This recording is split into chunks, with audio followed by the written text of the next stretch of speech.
Bismillahirrahmanirrahim. Assalamualaikum warahmatullahi wabarakatuh. Alhamdulillahirabbil alamin wa bihi nasta'in wa ala umuri dunya waddin wa ala alihi washabihi ajmain. Amma ba'd.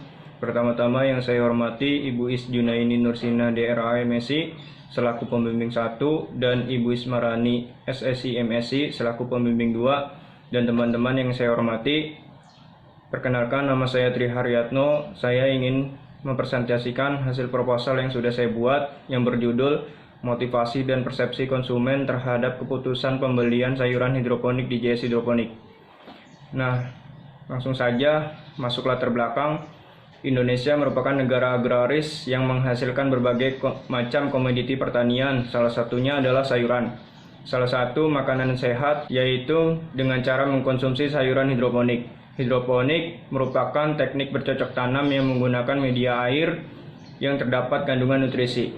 Menurut Lova tahun 2020, Wali Kota Bekasi menyatakan bahwa salah satu cara untuk menjaga ketahanan pangan dengan menggencarkan suatu program yaitu budidaya hidroponik. Pemerintah Kota Bekasi telah mensosialisasikan tentang ketahanan pangan atau kemandirian pangan dengan cara berhidroponik. Pihak pemerintah pun mengadakan lomba tentang kampung hidroponik di Kota Bekasi. Tim penjurian kampung hidroponik mengunjungi setiap kelurahan yang ada di Kota Bekasi untuk menilai siapa yang layak mendapatkan yang terbaik. Nah, salah satu kelurahan yang dikunjungi tim penjuri kampung hidroponik yaitu adalah Kelurahan Jaka Sampurna atau JS Hidroponik, berada di Jalan Atletik nomor 16 RT 02 RW 5 Jaka Sampurna, Kecamatan Bekasi Barat, Kota Bekasi. Selanjutnya ada rumusan masalah. Yang pertama itu bagaimana motivasi konsumen terhadap keputusan pembelian sayuran hidroponik di JS Hidroponik. Yang kedua, bagaimana persepsi konsumen terhadap keputusan pembelian sayuran hidroponik di JS Hidroponik. Yang ketiga, bagaimana pengaruh motivasi dan persepsi konsumen terhadap keputusan pembelian sayuran hidroponik di JS Hidroponik. Selanjutnya, ada tujuan penelitian. Yang pertama itu untuk mengetahui motivasi konsumen terhadap keputusan pembelian sayuran hidroponik di JS Hidroponik.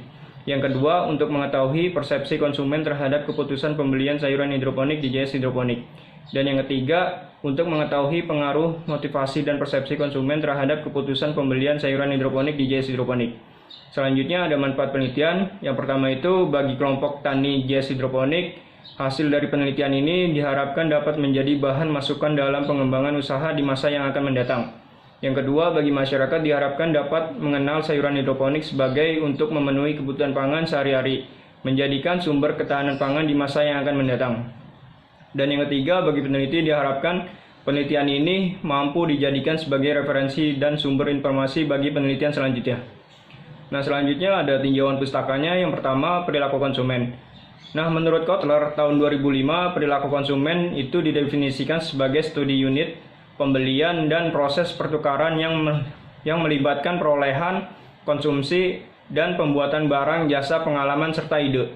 Selanjutnya ada motivasi konsumen. Menurut Sophia tahun 2008, motivasi adalah daya pendorong yang mengakibatkan seorang anggota mau dan rela untuk menggerakkan kemampuan dalam bentuk keahlian atau keterampilannya. Selanjutnya ada persepsi konsumen. Nah, persepsi itu merupakan suatu proses yang timbul akibat adanya sensasi. Nah, di mana sensasi itu adalah aktivitas merasakan atau penyebab keadaan emosi yang menggembirakan. Selanjutnya ada keputusan pembelian. Nah, proses pengambilan keputusan pembelian itu sangat dipengaruhi oleh perilaku konsumen. Proses tersebut sebenarnya merupakan proses pemecahan masalah dalam rangka memenuhi keinginan atau kebutuhan konsumen. Selanjutnya ada budidaya. Budidaya itu merupakan suatu kegiatan yang terutama yang terencana dalam memelihara sumber daya hayati pada suatu area lahan untuk bisa diambil hasil panennya. Selanjutnya ada hidroponik. Nah, pada dasarnya konsep hidroponik itu sangat sederhana. Sesuai dengan asal katanya hidro dan ponos. Yang dalam bahasa Indonesia bisa diartikan hidro itu air dan ponik itu berarti kekuatan atau daya. Jadi hidroponik itu membudidayakan tanaman dengan menggunakan media air. Selanjutnya, budidaya hidroponik. Nah, budidaya hidroponik memiliki beberapa tahapan untuk prosesnya. Yang pertama itu ada pembibitan, yang kedua persiapan larutan nutrisi, yang ketiga penanaman, dan yang keempat perawatan, dan yang kelima panen. Nah, selanjutnya ada kerangka pemikiran. Kerangka pemikirannya bisa dilihat sendiri. Selanjutnya masuk ke dalam metode penelitian. Nah, penelitian ini menggunakan analisis deskriptif dan analisis regresi linier berganda, yaitu untuk mengetahui bagaimana pengaruh motivasi dan persepsi konsumen terhadap keputusan pembelian sayuran hidroponik. Selanjutnya ada objek dan lokasi penelitian. Nah, objek penelitian ini yang diambil itu adalah sayuran hidroponik. Untuk lokasinya berada pada yang dilakukan pada JS Hidroponik di Kelurahan Jakasampurna, Kecamatan Bekasi Barat, Kota Bekasi. Selanjutnya ada populasi dan sampel. Nah, populasi ini adalah konsumen yang membeli sayuran hidroponik di JS Hidroponik secara online maupun offline. Untuk itu, sampel yang diambil dari populasi harus betul-betul representatif atau mewakili. Pengambilan sampel ini menggunakan non-probability sampling. Nah, untuk tekniknya sendiri yang digunakan adalah convenience sampling. Selanjutnya ada analisis data. Pengumpulan data menggunakan data primer dan data sekunder. Analisis datanya menggunakan analisis deskriptif. Untuk uji kelayakan kuesionernya itu ada dua, uji validitas dan uji reliabilitas. Nah, selanjutnya ada uji asumsi klasik. Menurut Sugiono 2015 itu ada 5 cara penggunaannya. Yang pertama itu uji normalitas, yang kedua uji linearitas, yang ketiga uji multikolinearitas, keempat itu autokorelasi, dan yang kelima itu heteroskedastisitas. Selanjutnya ada analisis regresi linier berganda.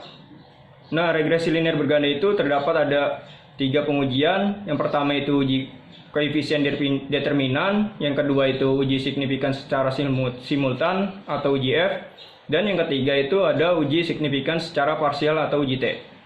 Nah, bisa dilihat sendiri rumusnya itu adalah Y sama dengan A tambah B1 X1 tambah B2 X2. Nah, selanjutnya ada keterangannya itu Y-nya sama dengan variabel dependen, A-nya itu sama dengan harga konstanta, B1 sama dengan koefisien pertama, B2 koefisien kedua, X1 variabel independen pertama, dan X2 itu sama dengan variabel independen kedua. Nah, selanjutnya ada jadwal penelitian. Jadwal penelitian ini saya buat atau saya rencanakan, dan semoga saja apa yang saya rencanakan dari jadwal penelitian ini semoga terlaksana dengan lancar. Cukup sekian pemaparan proposal yang saya sampaikan. Semoga pemaparan proposal ini bisa menjadi pertimbangan agar saya dapat melanjutkan dalam menyusun skripsi. Terima kasih. Wassalamualaikum warahmatullahi wabarakatuh.